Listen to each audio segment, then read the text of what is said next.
Assalamualaikum warahmatullahi wabarakatuh. Alhamdulillahirrahmanirrahim. Pada pagi hari ini kita akan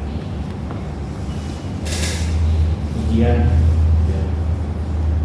proposal skripsi atas nama Aulia Ulmarira, ya, NIM 18.2.3074 dengan judul skripsi metode mengajar Nabi Muhammad SAW dalam buku Muhammad Sang Guru karya Abdul Fattah Abu Ghuddah dan relevansinya dengan guru penggerak. Tim Dewan Penguji, saya sendiri Dr. Muhammad Idris Munajis sebagai ketua, Sekretaris Bapak Ismail K. Usman MPDI, penguji Dr. Detranda Nurhayat MPDI, penguji berikutnya Bapak Abrari Ilham MPD. Marilah kita sama-sama membuka ujian proposal skripsi pada pagi hari ini dengan sama-sama membaca basmalah. Baik, selanjutnya saya persilahkan kepada saudari Aulia Ulmarira untuk mempresentasikan topik dan sekaligus alasan-alasannya mengambil judul metode mengajar Nabi. Silakan. Alhamdulillah wassalatu wassalamu ala Rasulillah. Izinkan saya mempresentasikan proposal skripsi saya yang berjudul metode mengajar Nabi Muhammad SAW dalam buku Muhammad Sang Guru karya Abdul Fattah Abu Ghuddah dan relevansinya dengan guru penggerak. Selanjutnya, latar belakang. Pendidikan merupakan sistem dan cara meningkatkan kualitas hidup manusia dalam segala aspek kehidupannya. Menurut Undang-Undang Nomor 20 Tahun 2003 tentang Sistem Pendidikan Nasional, pendidikan adalah usaha sadar dan terencana untuk mewujudkan suasana belajar dan proses pembelajaran agar peserta didik secara aktif mengembangkan potensi dirinya agar memiliki spiritual keagamaan, pengendalian diri, kepribadian, kecerdasan, akhlak mulia, serta keterampilan yang diperlukan dirinya, masyarakat, bangsa, dan negara. Pendidikan dikatakan berhasil jika proses belajar mengajar dapat melahirkan output yang baik dan berkualitas. Tanpa metode, suatu materi pelajaran tidak dapat terproses secara efektif dalam kegiatan belajar mengajar menuju tujuan pendidikan yang diharapkan. Tujuan mengajar tidak akan tercapai jika salah satu komponen pembelajaran tidak dilibatkan. Salah satu komponen tersebut yaitu metode pembelajaran. Penggunaan metode yang tepat akan sangat menentukan dalam pembelajaran, sebagaimana menurut Mulyasa bahwa penggunaan metode yang tepat akan turut menentukan efektivitas dan efisiensi pembelajaran. Pembelajaran perlu dilakukan dengan sedikit ceramah dan metode-metode yang berpusat pada guru, serta lebih menekankan pada interaksi peserta didik. Penggunaan metode yang bervariasi akan sangat membantu peserta didik dalam mencapai tujuan pembelajaran. Ahmad Hasan mengemukakan bahwa patut menjadi renungan mengenai kekurang tepatan penggunaan metode. Pertama, banyak siswa tidak serius main-main ketika mengikuti suatu materi pelajaran. Kedua, cara tersebut diikuti oleh masalah kedua, yaitu tingkat penguasaan materi yang rendah. Dan ketiga, para siswa pada akhirnya akan menganggap remeh mata pelajaran tertentu. Kenyataan ini menunjukkan betapa pentingnya metode dalam proses pembelajaran. Tetapi betapapun baiknya suatu metode, apabila tidak diiringi dengan kemampuan guru dalam menyampaikan, maka metode tersebut menjadi kurang efektif. Suhairi menjelaskan kemampuan guru dalam memilih dan menggunakan metode menentukan keberhasilan guru dalam mengajar dan siswa dalam belajar. Seorang guru dalam proses belajar mengajar memerlukan metode untuk mencapai tujuan pengajaran. Seorang guru dalam memilih metode pengajaran dapat mencontoh dan kembali kepada pedoman yang telah diajarkan Nabi Muhammad, karena kita diperintahkan untuk meneladani beliau dari berbagai sisi kehidupan, termasuk juga dalam mengajar. Kemudian guru penggerak merupakan pemimpin pembelajaran yang mendorong untuk kemauan murid secara holistik, aktif dan proaktif dalam mengembangkan pendidik lainnya untuk dapat menerapkan pembelajaran yang berpusat pada murid serta menjadi teladan dan agen transformasi ekosistem pendidikan untuk mewujudkan mewujudkan profil belajar Pancasila. Program guru penggerak menciptakan pemimpin pembelajaran yang berpusat pada murid. Guru biasa banyak memberitahu, sedangkan guru penggerak membuat peserta didik aktif untuk mencari tahu. Implementasi program guru penggerak Merdeka Belajar menuntut perubahan pola dari pembelajaran yang berpusat pada guru ke arah pembelajaran yang berpusat pada peserta didik. Oleh karena itu, dalam rangka menyukseskan program guru penggerak, pembelajaran harus diorientasikan kepada peserta didik. Oleh karena itu, guru penggerak harus mengubah metode pembelajaran yang biasanya dilakukan pembelajaran yang berpusat pada guru ke metode yang berpusat pada peserta didik. Dari latar belakang tersebut, maka pembahasan yang akan dikaji yaitu menganalisis buku Muhammad Sangguru karya Abdul Fattah Abu Mudo terhadap metode pengajaran guru penggerak. Selanjutnya, batasan masalah adalah memfokuskan masalah yang akan diteliti. Fokus masalah dalam penelitian ini adalah metode-metode mengajar Nabi Muhammad dalam buku Muhammad Sangguru karya Abdul Fattah. Subfokus masalahnya yaitu mencari relevansi antara metode mengajar Nabi Muhammad dalam buku Muhammad Sangguru dengan pengajaran guru penggerak. Selanjutnya, pengertian dulu. Yang pertama, metode mengajar. Metode merupakan cara yang digunakan untuk mencapai sesuatu. Mengajar adalah suatu kegiatan di mana pengajar menyampaikan pengetahuan atau pengalaman yang dimilikinya kepada peserta didik. Metode mengajar merupakan cara yang digunakan pendidik pada proses pembelajaran dalam mengajarkan peserta didik. Yang kedua, buku Muhammad Sangguru. Buku Muhammad Sangguru adalah terjemahan dari kitab asli berjudul Ar-Rasul Al-Mu'allim wa Asalibuhu fi Ta'lim. Dalam buku ini menerangkan terbagi menjadi dua bagian. Bagian pertama menerangkan tentang kepribadian Rasulullah serta sifatnya yang mulia, dan bagian kedua menerangkan tentang metode-metode Rasulullah dalam mengajar, bimbingan serta petunjuk beliau berkaitan dengan menyampaikan ilmu pengetahuan kepada orang lain. Yang ketiga, Syekh Abdul Fattah Abu Mudo adalah salah seorang ulama di bidang hadis, ulama besar di bidang hadis. Beliau lahir di kota Suriah, Aleppo, tanggal 17 Rajab tahun 1336 Hijriah atau tahun 1917 Masehi. Syekh Abdul Fattah meninggal dunia pada usia 80 tahun pada tanggal 9 Syawal tahun 1417 Hijriah atau tahun 1997 Masehi. Syekh Abdul Fattah menyelesaikan pendidikan menengah di Akademi Studi Islam di Suriah, kemudian melanjutkan ke jenjang perguruan tinggi di Universitas Al-Azhar Kairo, Mesir, mengambil Fakultas Syariah dan lulus pada tahun 1368 Hijriah atau 1948 Masehi. Setelah lulus dari Fakultas Syariah, beliau melanjutkan di perguruan tinggi yang sama di Universitas Al-Azhar dan mengambil spesialisasi bidang pedagogi atau pengajaran pada Fakultas Bahasa Arab dan lulus pada tahun 1370 Hijriah atau 1950 Masehi.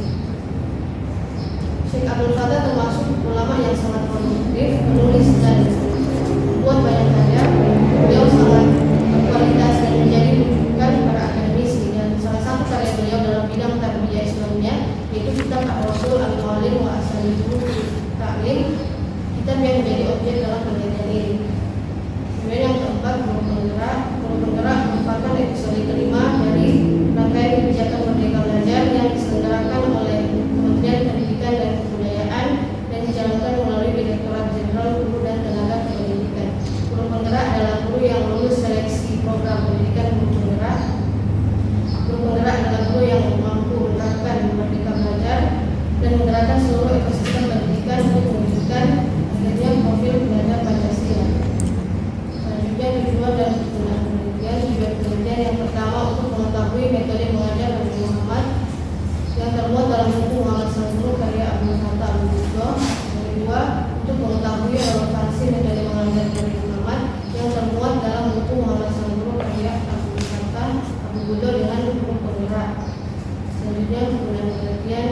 Penelitian ini diharapkan dapat memberi manfaat dengan menambah wawasan pengetahuan dan memberikan gambaran sekaligus mendalami metode dalam pembelajaran di dunia pendidikan. Kemudian dapat digunakan sebagai panduan ataupun referensi tentang bagaimana metode-metode yang baik dan benar serta berhubungan dengan yang diajarkan Nabi Muhammad, sehingga menjadi salah satu sumbangan pemikiran bagi perbaikan pendidikan khususnya dalam proses pembelajaran. Selanjutnya, penelitian yang skripsi Lara Fajrianti tahun 2018 dengan judul Metode Mengajar Habib Muhammad dalam buku Muhammad Sang Guru karya Abdul Fattah Abu Buddha dan relevansi terhadap pengajaran pendidikan Islam saat ini bersamaan, yaitu sama-sama terkait tentang metode mengajar Habib Muhammad. Perbedaannya, penelitian Lara dikhususkan untuk membahas relevansinya dengan pendidikan Islam saat ini, sedangkan penulis membahas relevansinya dengan pengajaran guru penggerak. Yang kedua, skripsi Firda Lilura tahun 2020, metodologi pengajaran Rasulullah dalam buku Begini Seharusnya Menjadi Guru karya Fuad bin Abdul Aziz Habib Talbuk dan relevansinya dengan pendidikan Islam. Persamaan, sama-sama meneliti mengkaji tentang metode mengajar Habib Muhammad. Perbedaan, penelitian Firda Lilura membahas tentang relevansinya dengan pendidikan Islam saat ini. Selanjutnya, landasan teoritis. Metode adalah cara yang digunakan oleh guru dalam melaksanakan kegiatan belajar mengajar di kelas sebagai upaya untuk mencapai tujuan pembelajaran yang telah ditetapkan. Metode diartikan sebagai cara melakukan sesuatu kegiatan atau cara melakukan pekerjaan dengan menggunakan fakta-fakta dan konsep-konsep secara sistematis. Metode pembelajaran adalah cara atau strategi yang digunakan guru untuk melakukan proses pembelajaran di kelas. Metode mengajar sebagai cara-cara yang diikuti oleh guru untuk menyampaikan informasi ke otak murid. Kemampuan guru dalam memilih dan menggunakan metode menentukan keberhasilan peserta didik dalam belajar dan guru dalam mengajar. Metode pembelajaran ini sangat penting dilakukan agar proses belajar mengajar tersebut nampak menyenangkan dan tidak membuat para siswa tersebut suntuk, dan juga para siswa tersebut dapat menangkap ilmu dari pendidik tersebut dengan mudah. Kedudukan metode meliputi metode sebagai alat motivasi ekstrinsik, metode sebagai strategi pengajaran, metode sebagai alat mencapai tujuan. Kemudian hal-hal yang harus dipertimbangkan dalam memilih metode, yaitu tujuan metode yang dipilih, karakteristik peserta didik, kemampuan pendidik, sifat bahan pelajaran, situasi kelas, kelengkapan fasilitas, kelebihan dan kelemahan metode. Merdeka Belajar dan Guru Penggerak untuk mengembalikan sistem pendidikan nasional kepada esensi undang-undang dengan memberi kebebasan kepada sekolah, guru, dan murid untuk bebas berinovasi, bebas untuk belajar dengan mandiri dan kreatif, di mana kebebasan berinovasi ini harus dimulai dari guru sebagai penggerak pendidikan nasional. Ada 3 hal yang harus dimiliki oleh guru penggerak, yaitu punya inovasi, mampu membuat siswa senang, punya hobi riset. Selanjutnya, metodologi penelitian. Pertama, jenis penelitian. Penelitian ini merupakan jenis penelitian kualitatif melalui studi pustaka, merupakan studi yang mempelajari berbagai buku referensi serta hasil penelitian sebelumnya yang berguna untuk mendapatkan landasan teori mengenai masalah yang akan diteliti. Kemudian sumber data dalam penelitian ini terdiri dari data primer dan data sekunder. Data primer adalah sumber data pokok yang dikumpulkan langsung dari objek penelitian, dan pada penelitian ini yaitu buku Muhammad Sang Guru karya Abdul Fattah Abu Buddha. Selanjutnya data sekunder adalah data pendukung yang melengkapi penelitian, yaitu mencari bahan lain yang berhubungan dengan pokok pembahasan, yaitu perkenaan dengan analisis metode pengajaran dan pemahaman. Selanjutnya teknik pengumpulan data dalam penelitian perpustakaan bisa dengan dokumentasi, yaitu mencari data mengenai hal-hal atau variabel yang berupa catatan, buku, makalah atau artikel, jurnal, dan sebagainya.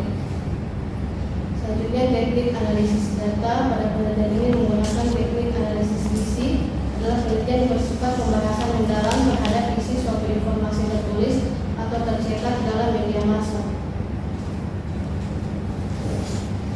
Sekian presentasi dari saya, kurang lebih mohon maaf, saya serahkan kepada Bapak. Baik, terima kasih ya atas presentasinya. Topik ini yang Anda mau bahas ini kan kajian perpustakaan dari karya Abdul Fattah Abu Buddha. Mengapa Anda tertarik ini? Apa yang membuat Anda sehingga pikiran-pikirannya Abdul Fattah ini Anda tertarik? Saya mengambil judul ini karena latar belakang dari sebuah masalah yang penting dalam proses pembelajaran, bahwa pembelajaran tidak akan efektif jika metode tidak efektif, dan saya ingin menjadikan mencontohi metode pembelajaran Nabi Muhammad, dan salah satu buku yang mendukung dan menekankan pada proses belajar mengajar dengan berbagai metode Nabi Muhammad adalah buku Muhammad Sangguru karya Abdul Fattah. Sehingga saya mengkaji buku ini. Karena ini kan Anda mau telaah orang Timur Tengah, ya kan? Memang ada dua yang harus Anda pilih ya. Pertama, harus memiliki karya-karya Abdul Fattah, baik dalam bentuk bahasa Arab ataupun terjemahannya. Tapi kalau bisa ada lagi kitab-kitabnya, tidak ada masalah. Karena ini S1 ya, terjemahannya masih bisa kita tolerir. Tapi dengan catatan, dan juga ada sebagian sekitar beberapa persen nanti. Ini saya kasih bayangin ya, depan. Kemudian yang berikutnya, berapa biji atau berapa buah buku karya-karya Abdul Fattah yang Anda miliki, yang relevansinya mengenai objek riset Anda. Nah, itu juga harus memadai, karena ini kajian top kan dari Abdul Fattah. Kalau Anda sudah memiliki itu semua bahan-bahannya, maka itu akan lebih mudah meneliti. Ya, itu bayangannya ya. Dan itu saya sudah kasih bayangan. Tapi sekali lagi saya apresiasi karena Abdul Fattah ini juga baru hari ini saya baca ya.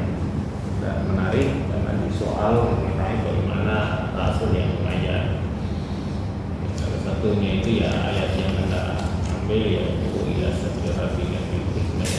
Ketika kita mendidik ya, bagaimana memberikan hikmah, tidak bisa menyinggung, tidak bisa menyakiti. Ya sama, hari ini saya bimbing Anda, kita berupaya bagaimana memberikan semangat, memberikan motivasi sehingga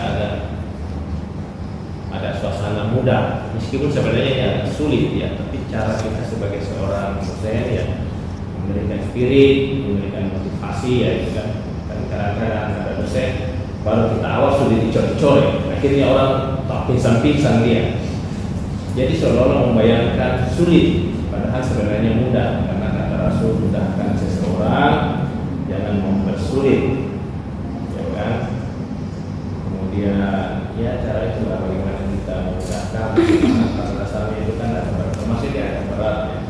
Tapi kalau menurut Anda itu ya ini para dewan penguji nanti akan memberikan pandangan-pandangan, pemikiran-pemikiran. Kita silakan Ibu Dr. Anda silakan.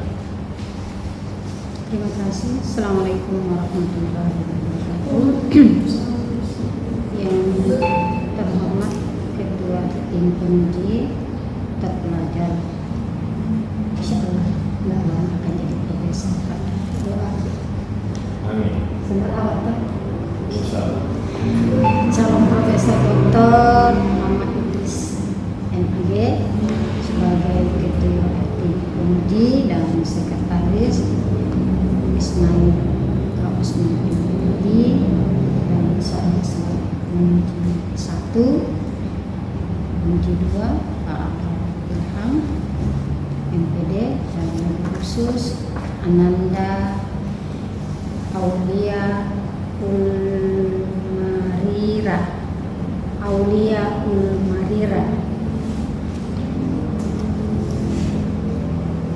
Audis banyak nih, masih ada 4 motivasi penempatan. Aulia Ulmarira, apa itu artinya Aulia Ulmarira? Saya tidak tahu artinya. Tidak tahu artinya? Saya tidak tahu artinya. Kenapa tidak tahu? Selama ini ini nama sudah umur 21 ya. Saudara belum tahu arti namanya ini Ulmarira? Ya mau tahu siapa? Pernah ditanya orang tuanya? Saya bukan dikasih orang tua. Tidak tahu dari siapa yang kasih.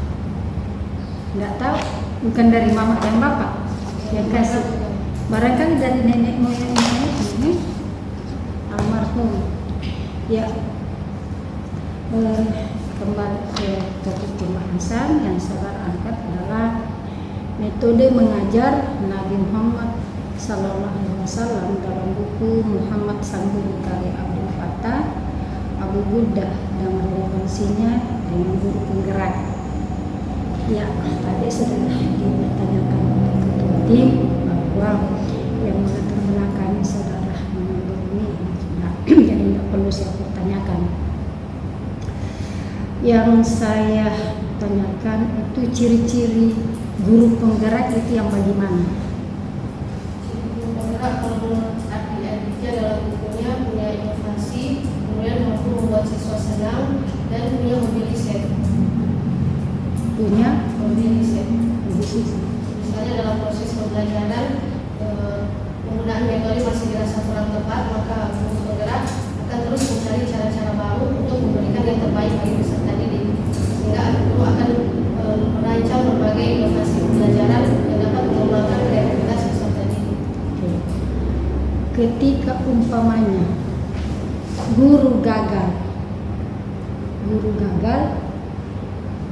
ya, apakah bisa dikatakan bahwa dia sebagai guru penggerak? Iya, yang saya baca dalam bukunya Mulyasa bahwa guru penggerak itu senantiasa selalu mencari cara-cara baru untuk yang terbaik bagi peserta didik. Tidak semua inovasi itu harus berhasil, tapi guru penggerak itu terus bergerak mencoba apa yang sesuai dengan peserta didik. Ya, karena orang yang gagal berarti pernah mencoba sesuatu kan. Dari pengalaman kegagalannya itu berarti dia bisa menemukan sesuatu yang terbaik akan dilakukan selanjutnya. Ya, guru penggerak itu ketika melihat anak muridnya, karena potensi yang ada pada peserta didik, ya, itu kan tidak semua harus sama, berbeda-beda, begitu juga guru. Jadi tentunya dia berusaha bagaimana caranya memotivasi anak didik supaya dia bisa berkembang sesuai dengan harapan beliau kan, itu penggerak. Oke, saudara mengambil landasan ya, landasannya ini sebagai ada ayat ya, ada usabillah ya, tolong dilihat di surah An-Nahl ayat 16 125, coba dibaca.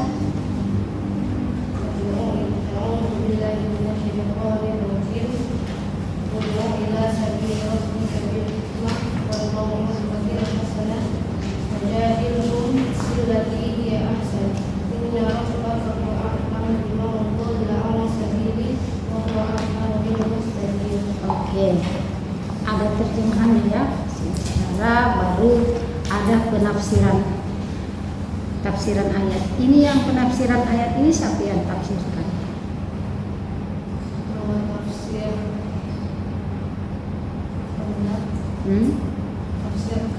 Diambil dari mana?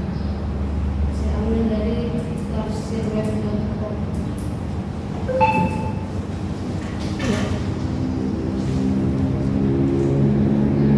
Ya, kalau penelitian itu diambil secara jelas, harusnya saudara ambil di tafsir yang buku asli rujukan buku asli ya. Banyak tafsir Al-Misbah, ada tafsir Al-Hakam, silakan nanti dilihat di perpustakaan ya, jangan diambil oke ya, nanti kembali karena baru saudara tidak bisa saudara menafsirkan, ada banyak buku tafsir di dalam buku ini ya. Tentunya saya saudara karena memberanikan diri untuk membahas tentang kitabnya Syekh Abdul Fattah Abu Buddha ya. Ini silsilah keluarganya ini dia bisa diuraikan, saudara tahu anaknya berapa, istrinya berapa? Saya hanya tahu Syekh Abdul Fattah ini lahir dari keluarga pengusaha industri tekstil. Karena ini saudara mau bahas tentang ya, tentunya silsilah keluarganya atau keluarganya beliau siapa-siapa ya anaknya berapa dan pendidikannya dari mana, itu harus supaya tahu oh ini ya. Kitab aslinya judulnya apa? Al-Rasul Al-Mu'allim wa Salim Buku Kita. Sudah, itu saudara miliki itu. Ya, terjemahannya. Yang buku aslinya bukan terjemahannya. Ya. Saudara harus miliki itu, beli. Kalau memang dia berapa juta, saudara harus beli itu kitabnya ya, kitab aslinya. Nanti saya tantang saudara harus bawa lihat ketika nanti ujian seminar hasil. Ya, saya mau tahu bahwa harganya mahal apa, pokoknya saudara harus bawa itu ya. Minta ke mama, ke papa minta penguji dia suruh beli. Kenapa? Karena saudara bahas tentang kitabnya Ar-Rasul Al-Mu'allim wa Asalibuhu fi At-Taqlim. Semua dia saudara. Itu kan terjemahannya kan? Nah, nanti dibeli, nggak tahu. Ya. Rancangan saudara ke depannya bahwa bagaimana metode mengajar Rasulullah dalam karya Abdul Fattah. Coba jelaskan bagaimana menurut Al-Fattah. Iya, ini kan ada rancangan sebelum apa? Tentunya saudara sudah baca bukunya, sudah tahu. Coba diuraikan. Disebutkan bahwa antara metode ini yang ada dalam buku ini, bahwa mengajar itu bukan hanya menyampaikan ilmu lalu selesai, tapi mengajar itu adalah seni yang harus dilakukan dan dikuasai dengan cerdik, sehingga tidak menimbulkan kejenuhan dan kebosanan bagi orang yang diajar. Apakah di dalamnya juga dibahas tentang strategi atau pendekatan dalam menghadapi siswa atau murid? Iya. Ada. Abdul Fattah Al-Bukhari mengatakan bahwa tugas guru itu tidak hanya sebagai guru, tetapi juga sebagai pemberi peringatan, sehingga wajib bagi guru untuk menggunakan metode-metode yang dapat membangkitkan gairah peserta didik untuk melakukan amal baik dan menjauhkan diri dari kemalasan. Dikaitkan dengan relevansinya yang sebagai apa guru penggerak, wacana ke depannya bagaimana? Saya ingin melihat apakah pengajaran guru penggerak, metode pengajaran guru penggerak cenderung berkaitan dengan metode pengajaran Nabi Muhammad yang ada dalam buku Muhammad SAW. Ini kan seharusnya juga ada, ini kan ayat sudah ada di sini, tapi hadisnya belum ada. Ada nggak? Salah satu hadis yang dimuat di sini ada nggak? Ada dalil tentang dari Al-Quran tentang Rasulullah adalah seorang guru, kemudian hadis yang menunjukkan Di halaman berapa itu? Hadisnya. Saya tidak kutip, mohon maaf. Yang saudara sebutkan hadisnya tentang apa? Hadis apa? Sahih Bukhari atau Muslim? Ada Sahih Muslim, ada juga Ibnu Majah dalam kitab Sunannya. Coba ungkapkan salah satu. Bagi nama itu mu'allimah, sesungguhnya aku diutus sebagai seorang guru. Nanti dimuat itu ya, salah satu hadis di sini dan ayat, cari lagi yang lain selain dari itu ditambahkan.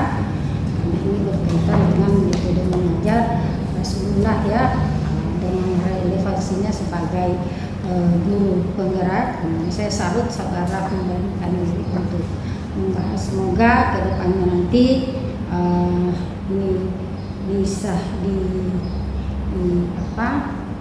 dilanjutkan ya ke jenjang untuk penelitian selanjutnya, dan lebih banyak lagi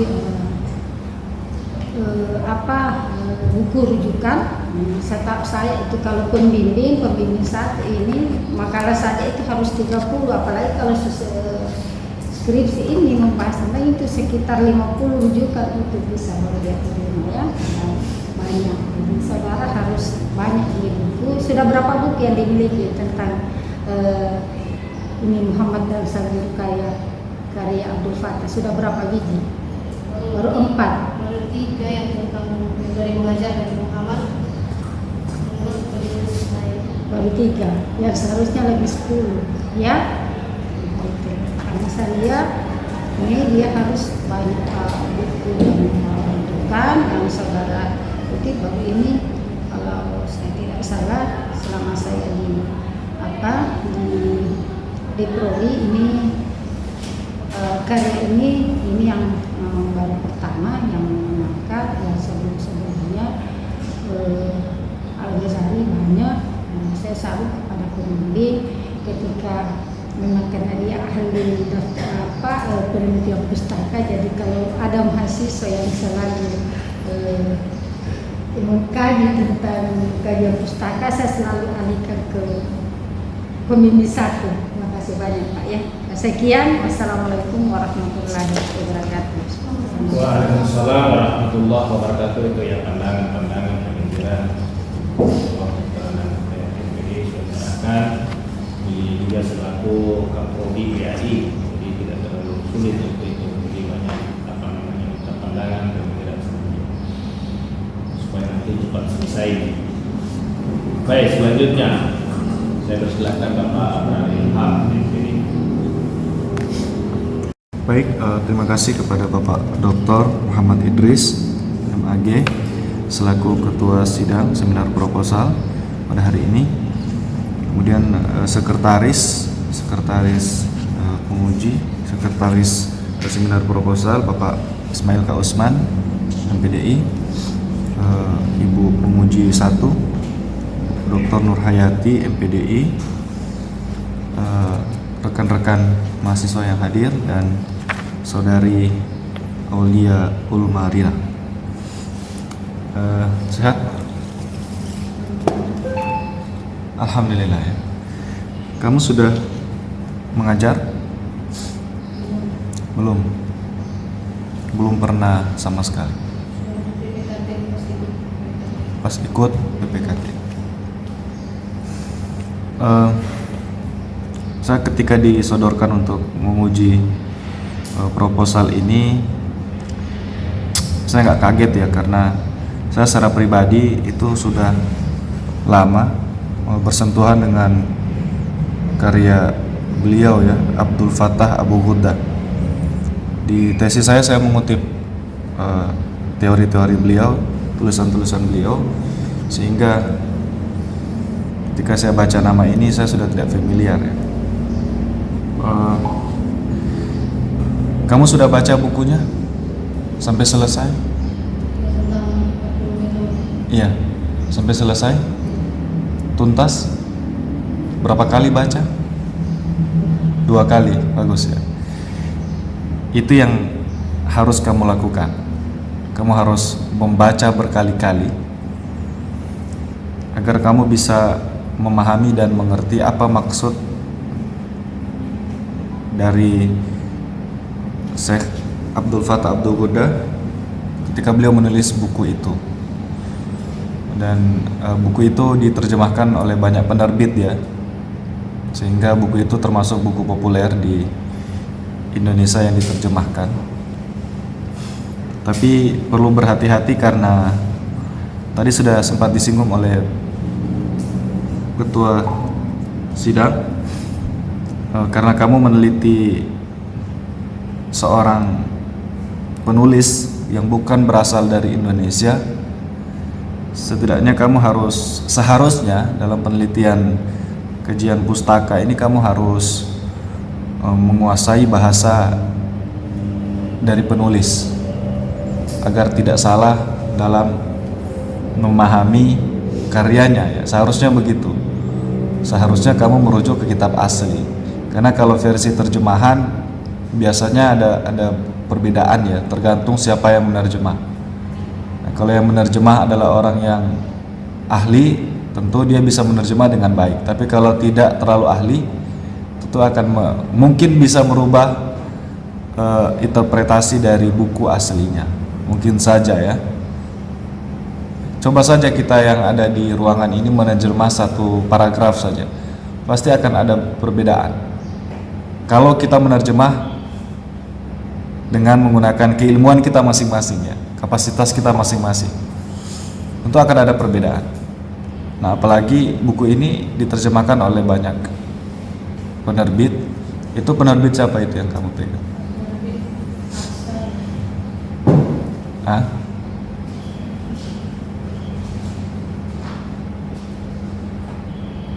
Penerbit Akses, penerjemah Agus Nurwali. Ya. Ada juga yang penerbit Pustaka Arafah, penerjemah Abu Musawadir. Ya, banyak ya saya bilang tadi versi penerjemah bukunya dari berbagai penerbit yang berbeda. Oke, itu yang poin pertama. Kemudian tadi sempat disinggung oleh penguji satu bahwa kamu harus menulis biografi dari Syekh Abdul Fattah Abu Ghuddah itu secara komprehensif, karena kamu mengkaji tentang bukunya, sehingga kamu harus mencari biografinya secara lengkap. Kamu cari dari berbagai sumber lah, ya. Karena setahu saya ya, ini Syekh Abdul Fattah Abdul Ghuddah ini ada keturunan, keluarga besarnya, garis keturunannya Khalid bin Walid radhiyallahu anhu, sahabat Nabi, yang memang kalau kita baca sejarah itu banyak berperan aktif di wilayah Syam. Nah, sementara ini kan beliau dari Aleppo ya. Nah, Aleppo itu masuk di wilayah Syam di zaman dulu. Sehingga mungkin saja, sekarang saya belum mendalami, mungkin saja memang benar. Kalau memang benar, menarik kalau kamu bisa menemukan biografi jalur keturunan dari Syekh Abdul Fattah Abu Ghuddah. Karena saya pernah membaca ini keturunan sahabat Nabi, sahabat mulia Khalid bin Walid radhiyallahu anhu. Kemudian ketika kita mengkaji sebuah tokoh ya atau penulis, ini terkadang kita juga perlu tahu kira-kira penulis ini dipengaruhi oleh siapa. Apakah memberikan dampak terhadap tulisan dia ketika dia bersentuhan dengan tokoh-tokoh tertentu misalnya. Setahu saya, karena beliau pernah kuliah di Mesir ya, S1-nya kan di Mesir, itu sempat bertemu dengan Hasan al-Banna, pimpinan Ikhwanul Muslimin, dan dikabarkan bahwa beliau ini itu sempat bergabung di barisan Ikhwanul Muslimin. Dan saya tidak tahu apakah bergabungnya beliau itu sampai di akhir hayat atau memang hanya ketika di Mesir ya. Kenapa saya mengatakan ini penting? Karena biasanya akan mempengaruhi, pasti akan mempengaruhi ya. Coba kamu baca saja biografi ulama-ulama terdahulu, contoh para penulis hadis, itu kan pasti, atau para imam-imam mazhab, itu secara tidak langsung mereka juga terpengaruhi oleh gurunya, meskipun kadangkala pendapatnya berbeda, tapi pengaruh itu pasti ada ya. Dan apakah memang Abdul Fattah Abu Ghuddah ini mampu menjaga atau bersikap profesional ketika menulis buku ini, sehingga memang beliau mengkaji buku ini itu dengan pendekatan kitab-kitab dan seterusnya ya. Silakan dibaca sehingga kita bisa mendapatkan biografi utuh dari Syekh Abdul Fattah Abu Ghuddah.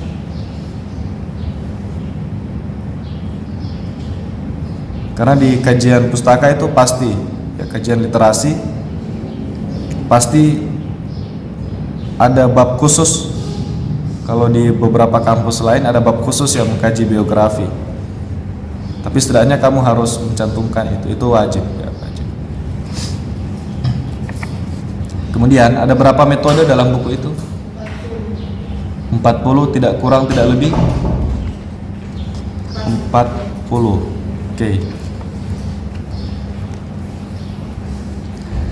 Ketika saya membaca buku itu, saya merasa takjub ya, karena kebanyakan kita ini di IAIN lah ya, di prodi PAI itu merujuk kepada buku-buku yang tidak bersumber dari Nabi. Artinya metode-metode pembelajaran yang diajarkan di bangku kuliah itu tidak bersumber dari Nabi. Kalau baca pasti bersumber dari ada yang versi barat. Padahal kalau saya yakin kalau seorang guru menguasai metode itu, dia akan menjadi seorang guru yang profesional. Karena ternyata bukan hanya cara mengajar ya Nabi yang diajarkan, tapi cara duduk seorang guru pun itu dicontohkan oleh Nabi, ya kan? Ada posisi di mana Nabi itu bersandar ketika mengajar, bersandar ya. Dan ada posisi ketika Rasul menegakkan badannya. Dan itu ternyata punya latar belakang psikologis yang berbeda. Nah, itu bagus ya. Dan tidak ada buku metode pembelajaran yang mengkaji masalah duduk. Coba cari yang versi Indonesia. Nggak bakalan ketemu cara duduk yang benar ketika mengajar. Tapi Nabi mengajarkan itu. Kayaknya saya takjub ya dengan tulisan beliau. Sehingga itu yang perlu kita ungkap dan kita ajarkan kepada mahasiswa kita. Ada hadis yang menarik, ada kisah dari sahabat Nabi ya. Ketika Abu Bakar, Umar datang, itu Nabi bersandar dan mereka berbicara. Ketika mereka hajat mereka selesai, masuklah Utsman. Ketika Utsman masuk, Rasul langsung memperbaiki cara duduk. Langsung menegakkan badannya. Ketika Ibunda Aisyah tanya, "Ya Rasulullah, tadi Abu Bakar dan Umar datang, engkau bersandar. Nah, ketika Utsman datang, kamu menegakkan badanmu, ada apa?" Kemudian Rasul menjelaskan secara psikologis. Berbeda karakter Umar, Abu Bakar dan Utsman. Sehingga Rasul harus menegakkan badannya karena Utsman orangnya pemalu. Jadi secara psikologis ternyata bisa mempengaruhi. Ketika dalam kondisi seperti itu, Utsman bisa menceritakan apa yang dia inginkan sehingga dia tidak malu. Sampai segitunya ya, makanya saya bilang bahwa buku ini menarik. Dan saya bangga kalau kamu mau mengkaji buku ini dan saya apresiasi. Tapi kamu harus membaca berkali-kali karena kamu di sini menghubungkan dengan konsep guru penggerak. Ya. Kamu tidak boleh keluar dari ini karena relevansi yang akan kamu kaji adalah relevansi guru penggerak. Sekarang saya tanya, guru penggerak itu orientasi pembelajarannya di mana? Teacher center atau student center? Oke, student center. Kalau begitu, dari 40 metode pembelajaran yang ditulis oleh Abu Fattah Abu Huda, kamu harus fokus di mana kira-kira metode yang orientasinya kepada student center. Karena tidak semua di situ yang beliau tulis itu ada yang orientasi kepada guru, ada yang orientasi kepada. Nah, kamu harus baca itu dan kamu harus pilih, memilah, mengkaji kira-kira metode mana yang relevan dengan guru penggerak. Sehingga kamu tidak mengkaji 40 metode. Fokus saja ke metode yang sifatnya student center. Oke. Kira-kira apa? Sudah pernah ketemu nggak? Satu saja metode di situ. Apa kira-kira? Kayak diskusi dan tanya jawab, kemudian dialog dan diskusi dengan tulis. Ya, memang kadangkala ya Rasul itu ketika mengajar tidak membawakan materi, tapi langsung membuka dengan sesi pertanyaan. Langsung datang, siapa yang ingin bertanya? Nah, itu penting juga ya. Jadi satu waktu guru itu tidak harus dibuka dengan materi, ya harus dibuka dengan sesi tanya jawab, langsung dibuka, sehingga di situ terlihat nanti akan ada peran aktif dari peserta didik. Itu yang harus kamu gali, ya, kamu harus gali dan kamu harus baca berkali-kali. Kamu harus mencari itu. Yang satunya bagus itu, yang karya Al-Salhub itu. Nah, itu juga bagus. Nanti bisa di-combine lah, karena beliau juga menulis strategi kan, metode mengajar Nabi dengan versi beliau sebagai penulis. Nah, nanti tinggal kamu combine, cari hadis-hadis yang mensupport itu sehingga kamu bisa merelevansikan dengan guru penggerak. Fokus saja ke situ dari 40 metode yang ada. Oke. Kemudian teknis penulisan proposal, saya pikir masih banyak yang tidak sesuai dengan pedoman. Ini saya sudah coret-coret di sini, nanti lihat ya. Termasuk tadi sudah dikritisi tafsir ya, tafsir. Kalau kamu ingin meneliti tafsir dari online, versi online, itu kan biasanya ada, kamu merujuk kepada kitab apa yang ingin kamu cari. Ibnu Katsir sudah punya versi online, kamu ketik saja Ibnu Katsir online itu keluar. Tapi kamu jadi malas nanti dan kurang pahalamu. Supaya kamu dapat banyak pahala karena mengkaji, membaca, kamu datang ke perpustakaan. Di sana banyak fasilitas buku yang tersedia ya. Ibnu Katsir itu tebal, versi 8 jilid ada, terjemahannya juga ada. Silakan kamu cari ya. Teknik-teknik penulisan yang lain ini seperti penggunaan spasi, daftar pustaka itu kamu lihat lagi ya. Ini saya lihat spasinya sama semua, tidak beda. Kemudian pengaturan jarak dari satu paragraf ke paragraf yang lain juga diperhatikan, dan konsistensi penggunaan huruf kapital. Islam itu I atau I kecil atau I besar? Islam kecil atau besar?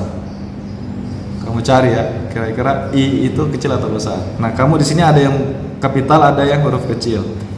Itu harus konsisten ya dengan aturan baku penulisan. Kemudian ketika kamu mengutip kalimat-kalimat atau kata-kata dalam bahasa asing itu dibuat miring. Itu di sini saya lihat tidak sesuai dengan itu.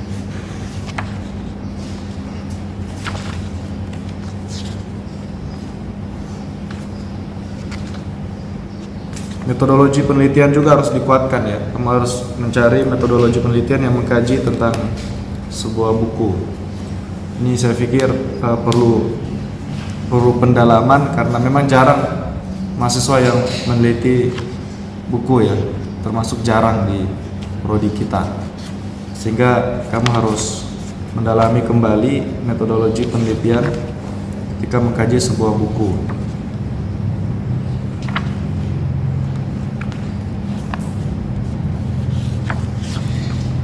Di latar belakang kamu harus mengungkap, ada yang kurang, mengungkap kira-kira persoalan-persoalan yang sifatnya faktual yang berhubungan dengan guru penggerak. Kira problem apa yang terjadi sih di dunia pendidikan kita?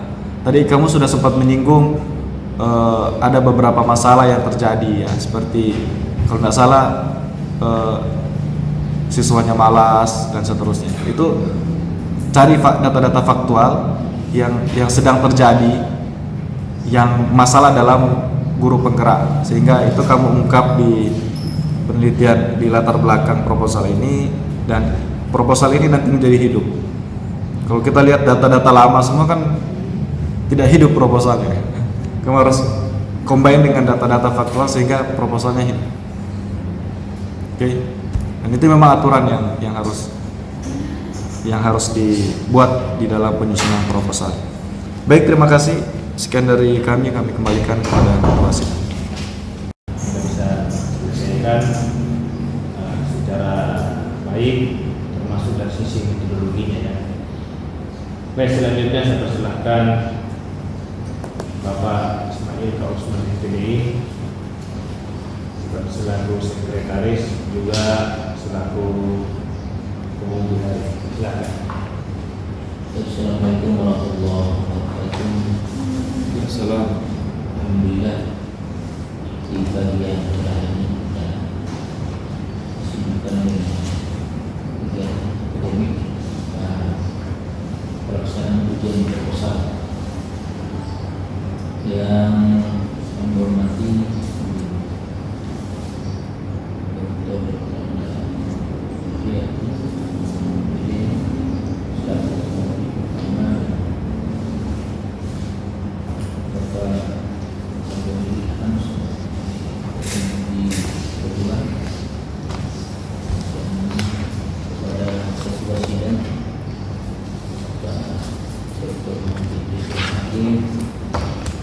Saudari Aulia, tadi pengantar yang disampaikan oleh pembimbing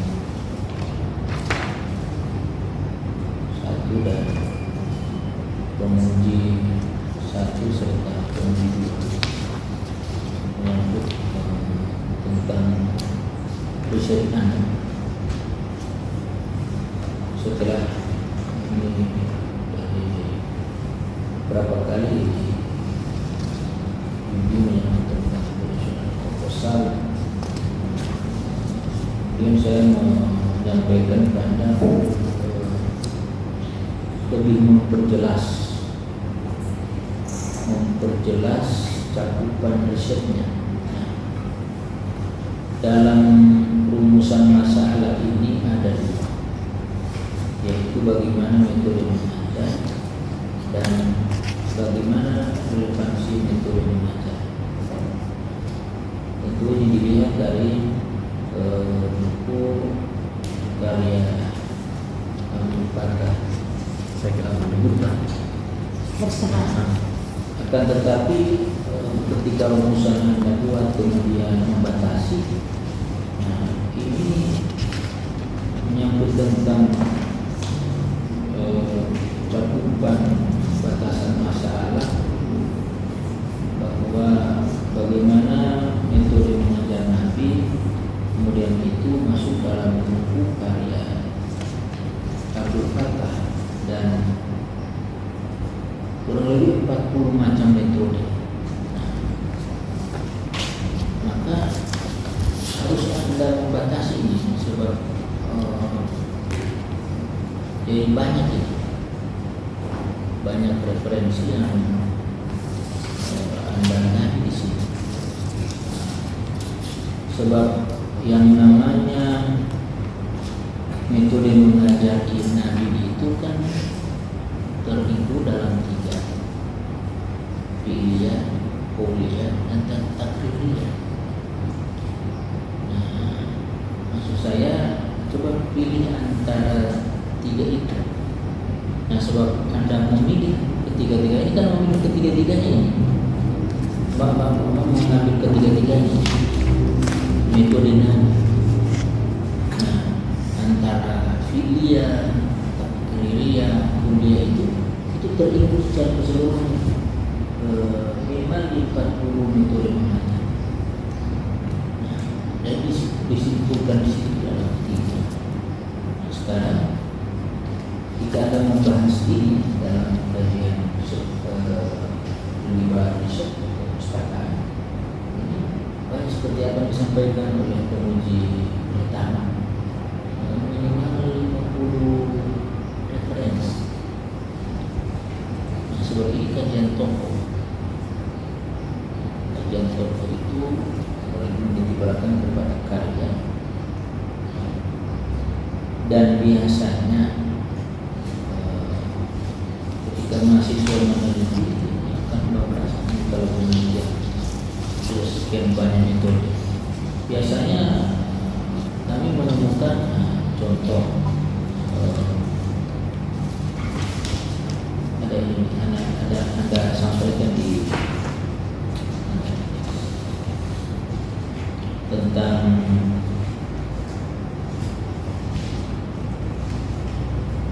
berapa tadi saya baca contoh metode drill.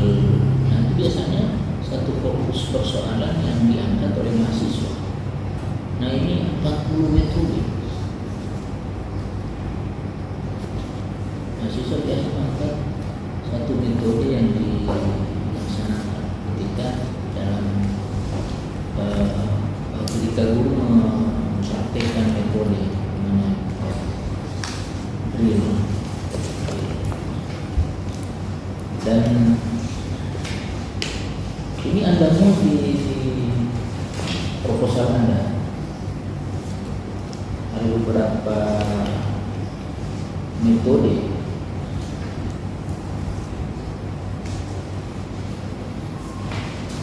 Jangan sampai menyulitkan Anda.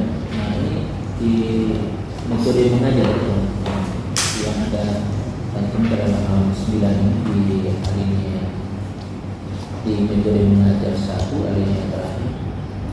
Itu pun di jenis metode mengajar secara umumnya Anda memberikan itu ceramah, metode diskusi, tanya jawab, kemudian kerja kelompok, demonstrasi, eksperimen, keteladanan, masalah, simulasi, metode drill, kemudian itu dan sebagainya. Sekarang ketika Anda memberikan semacam pengertian stimulusnya menyangkut tentang banyak hal metode yang Anda sampaikan. Sekarang ketika masuk ke rumusan masalah, membatasi tentang metode, tentang metode mengajar Nabi. Nah, itu metode mengajar Nabi di dalam buku itu ada 40 metode. Nah sekarang apakah Anda membatasi dari 40 itu berapa yang kira-kira yang relevansi yang ingin Anda teliti? Itu harus dibatasi. Kemana sesungguhnya yang relevansinya dengan guru penggerak? Apakah semua yang Anda tampilkan 40 itu merupakan metode yang relevansi dengan guru penggerak? Nah, itu Anda butuh analisa itu lebih mendalam. So kalau Anda tampilkan itu, jadi 40 metode, dan ini Anda sampaikan dalam rumusan batasan masalah. Jadi 40 itu apa saja, kemudian apakah itu relevansi dengan guru penggerak? Kemudian guru penggerak itu apakah masuk dalam guru biasa yang berbicara, kemudian guru yang baik yang menerangkan, kemudian guru yang hebat yang mendemonstrasikan, atau guru yang agung yang bisa memberikan motivasi. Nah maka guru penggerak itu apakah masuk dalam kriteria yang saya sampaikan dari model guru?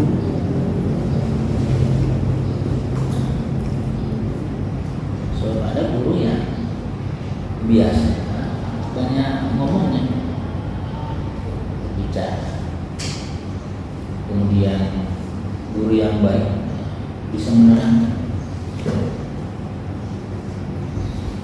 sampai kepada guru yang agung yang bisa memberikan motivasi, yang ada guru yang hebat bisa mendemonstrasikan. Apakah itu tertuang dalam guru penggerak? Sebab dia mengimplementasikan apa yang menjadi metode di dalam itu, yang tertentu dalam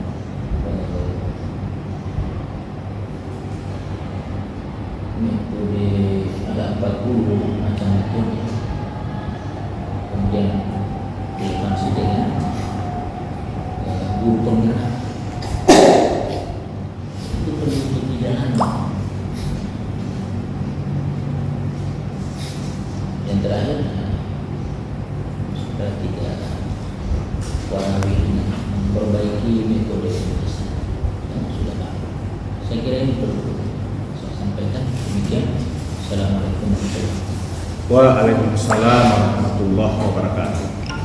Baik, itu dari Sekretaris Pemuji, juga bertindak sebagai pemuji hari ini. Ya, mohon dicatat ya, supaya nanti untuk melengkapi, karena ujian proposal ini adalah ujian yang menguatkan saja data-data itu. Nantinya sesudah itu Anda mengumpulkan data, lalu Anda kelola dengan baik. Nah, sesudah itu kita ujikan lagi, apakah seperti itu pertanyaan-pertanyaan, gambaran-gambaran yang telah ujian pada ujian komprehensif ini, pada ujian proposal ini, ya. Gitu. Jadi para Dewan Penguji sudah memberikan pandangan, pemikiran, ya. Karena di era sekarang ini apa yang disampaikan para Dewan Penguji semua ini kan ada kegersangan spiritual hari ini. karenanya ketika Anda angkat ini kita ya tentu Kaprodi, Sekprodi ini rindu ya suasana rasul ya, karena kadang-kadang apa ya, ada dosen mengajar itu kadang duduk di atas meja ya kan, saya lihat duduk di atas meja dia.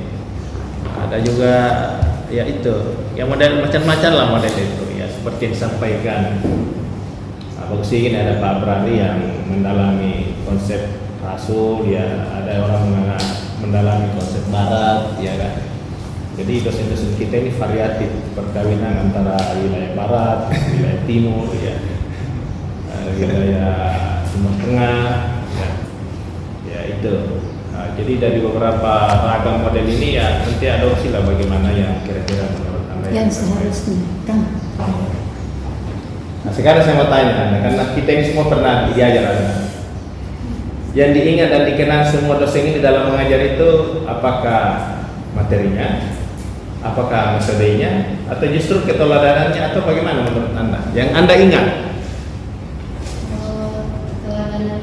Teladan dan cara mengajar. Cara mengajarnya, bukan materinya, karena materi dilupa kan? Mungkin face-nya. Face.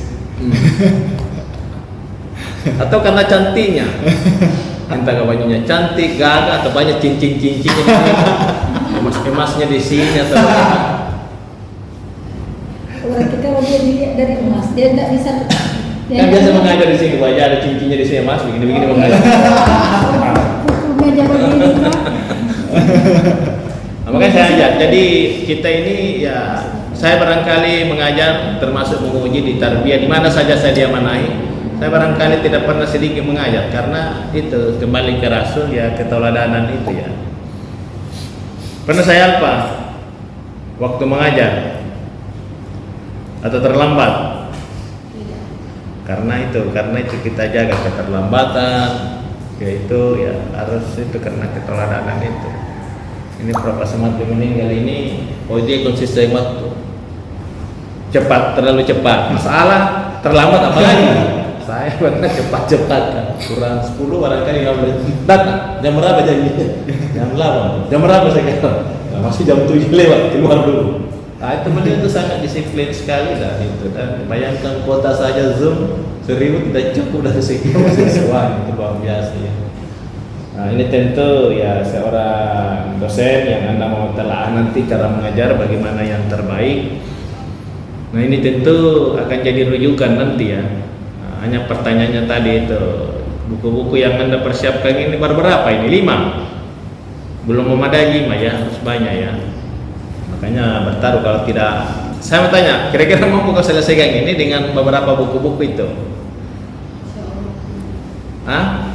Ini sungguh-sungguh ini pertanyaan saya ini, karena semua penguji ini yang ditanyakan materi ya. Buku rujukannya kira-kira mampu kira. Yang paling tidak ada kitab aslinya ya, nanti miliki itu aslinya. Bisa baca kitab? Bisa? Ya itu karena harus ada kajian kitab. Paling tidak tanyalah dosen-dosenmu yang bisa memadai kajian kitabnya. Ya itu karena tidak bisa hanya bahasa Indonesia saja. Jadi ada beberapa yang uraian-uraian itu diterjemah, tapi merujuk kitab asli ya. Nah, itu. Yang kedua, analisa-analisa yang karena ini adalah sifatnya di Timur Tengah yang klasik dan dirindukan, ya narasikanlah itu, nanti diimplementasikan bagaimana secara dalam konteks ke-Indonesia, karena kita berada di Indonesia, apalagi di mana nanti dinarasikan itu.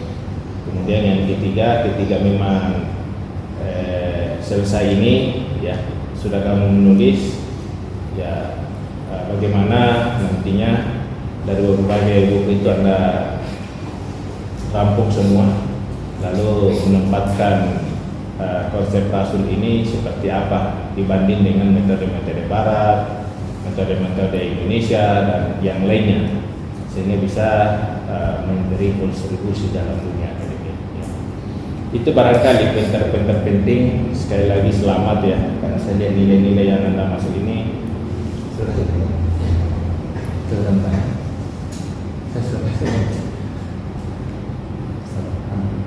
kalau begitu bacakan hasilnya. kasih sekretaris untuk membacakan hasilnya apakah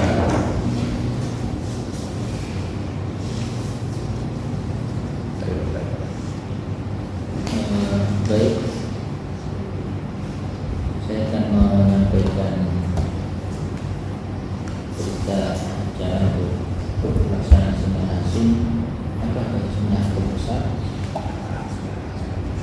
Ini pada hari ini Selasa tanggal 20 bulan 9 2022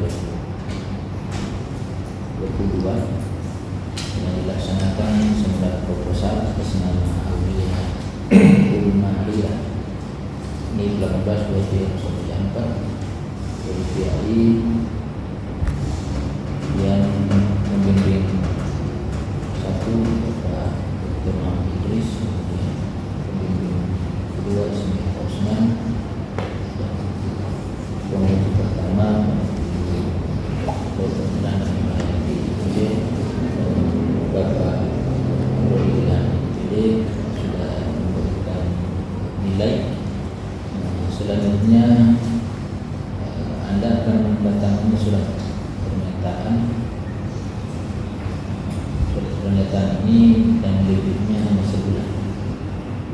Dan itu Anda akan mendatangkan. Demikian. Assalamualaikum warahmatullahi wabarakatuh.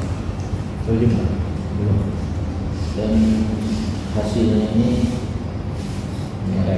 dilanjutkan. Itu dengan tanda-tanda yang sudah kami berikan tadi harus dilaksanakan. Demikian. Assalamualaikum warahmatullahi wabarakatuh.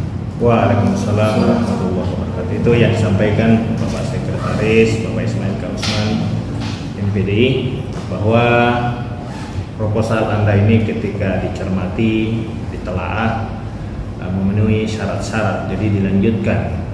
Nah, sisa itu tadi apa masukan-masukan tadi dalam tempo sesingkat-singkatnya nanti ini diperbaiki, lalu langsung fokus untuk menulis ya, membaca buka Google kan tidak susah sekarang. Nah, memang sekarang ini dengan adanya Google rupanya perpustakaan sepi. Itu Pak. Sekarang sepi, tetapi ternyata berbeda ya, apa yang disampaikan bagus juga. Kapro di rumahnya sensitif juga, barangkali dia kenapa dulu kita ini rame di perpus, sekarang sudah sepi karena orang kayak Google nggak ke atas lagi orang, semuanya di Google apa sih yang tidak ada kecuali pisang goreng barangkali. Pisang goreng juga sudah ada di sekitar pesan, tidak ada sekarang. Sehingga banyak sekali. Tidak ada sekarang, semua di teknologi. Bahkan jam saja kita tidak pernah lihat jam, tidak pernah lagi pakai jam. Kenapa? Sudah ada di HP semua. Tidak ada yang mana sekarang lagi, semua di HP. Ya kan? Oleh karena itu bagus juga ini Ibu Kaprodi dia sarankan ya bersilaturahmi lagi perpustakaan. Untuk apa kita mengeluarkan biaya negara besar-besar begini, gedung besar-besar lalu tidak ada yang datang. Nah itu kan kita membazir sebenarnya, gedung beli buku mahal-mahal totalnya tidak ada yang baca. Saya dulu masa saya dengan Ibu Detranda ini ya, namanya Detranda ya masa dulu loh, susah buku dari perpustakaan ke perpustakaan ya, bukan cari ke sana. Sekarang orang tidak kemana-mana, hanya di rumah saja. Dulu kita dari perpustakaan kadang pinjam buku di bahagi itu, dirobek itu buku itu. Sedikit baru kasih maksud buku kok mencuri dah. Jadi dari buku ke buku kadang kita minta fotokopi, kadang kita minta pinjam, kadang kita catat di situ dari beberapa bab satu. Jadi susahnya kita dulu kuliah ya. Sekarang ini enak, karena enak makanya minimal buku tuh saya sekarang ya 35, 40 bahkan 50-an. Itu baru makalah. Kalau dulu ya 5, 10 sudah cukup. Makanya kalau ada dosen sekarang hanya 5, 10 cukup, baik ditertawakan mahasiswa. Kenapa? Ujung-ujung jadi sebentar sekali. Makanya saya minimal itu buku sekarang 35, 40 bahkan 50. Nah, kalau ada di atasnya itu berarti dia dapat A+. Ya kan? Kenapa ya? Nanti hikmahnya nanti cepat selesai karena sudah ada sumber-sumber buku kan, tidak terlalu sulit selesai. Oke, sekali lagi selamat dilanjutkan itu ya. Kemudian Saya sebagai pimpinan sidang mengucapkan terima kasih kepada Ibu Detrandah Dr. Detrandah Nur Hayati MPDI, Bapak Abrari Ilham. Ini dulu kita ajar dulu, sekarang sudah bersanding dengan kita ya. Jenggotnya juga sudah skala panjang dengan saya, jadi betul-betul jadi syekh dia ya. Saya bersyukur, mudah-mudahan ada beberapa mahasiswa kita sudah jadi dosen di sini. Ini tentu kebanggaan Pak Sekretaris ya, alhamdulillah Pak Imam ini dua fungsi. Terima kasih semuanya. Marilah kita sama-sama mengakhiri ujian seminar proposal hari ini dengan sama-sama membaca hamdalah. Alhamdulillahirabbil alamin. Amin. Wassalamualaikum warahmatullahi wabarakatuh. Waalaikumsalam.